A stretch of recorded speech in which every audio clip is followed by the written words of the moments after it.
Hi everyone, thank you once again for tuning into Rational Thinking. My name's Nathan, I'm one of the corporate dealers here at Rational Foreign Exchange.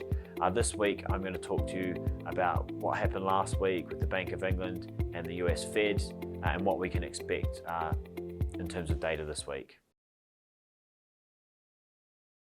The pound was placed under immense pressure last week as both sides from the EU and UK both jostled and postured for negotiating positions.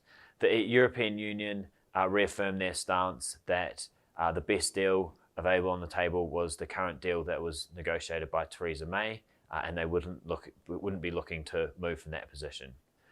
Johnson, the new Prime Minister, and his team have reaffirmed their position that regardless of what happens, whether they have a deal or no deal, they'll be prepared to leave the bloc by the 31st of October. As a result of all this uncertainty and posturing, we've seen the pound have its worst month since October 2016 and continues to be under immense pressure as the posturing continues and the uncertainty heightens regarding the UK leaving Europe without a deal. Late last week, we had our Bank of England Super Thursday announcements, and as expected, the Bank of England voted unanimously 9-0 to leave interest rates unchanged at 0.75%. The big takeaway from the meeting was the fact that the assumptions built into the Bank of England's economic forecast are that the UK will avoid a no-deal Brexit shock. However, they did cite the uncertainty surrounding Brexit and the general slowdown in global trade for revising their economic forecast from 1.5% in 2019 and 1.6% in 2020. They revised them down to 1.3%. Just prior to the Super Thursday announcement, we had UK manufacturing, which saw its worst performance in almost 7 years, off the back of Brexit uncertainty and once again, trade issues and slowing global economic growth. On Wednesday evening in the UK, the US Federal Reserve announced their first interest rate cut since 2008.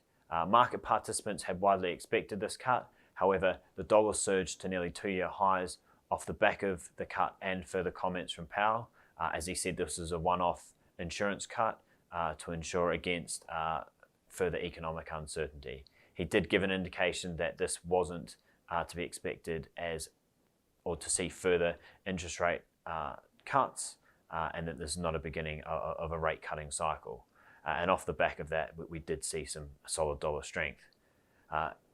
After his comments, we did also see expectations fall significantly that the interest rates would be cut further. This was seen by the market as a somewhat hawkish cut. We've got a fairly quiet week ahead in terms of economic data, with later on in the week we have UK preliminary GDP for Q2 of 2019 expected to come out showing as no growth, and then as the UK Parliament is in recess until September, we expect a fairly quiet week in terms of political news. Thank you once again for tuning in to Rational Thinking this week. My name's Nathan, and should you need to speak to anyone regarding your currency requirements or discuss any of these topics, please feel free to get in contact.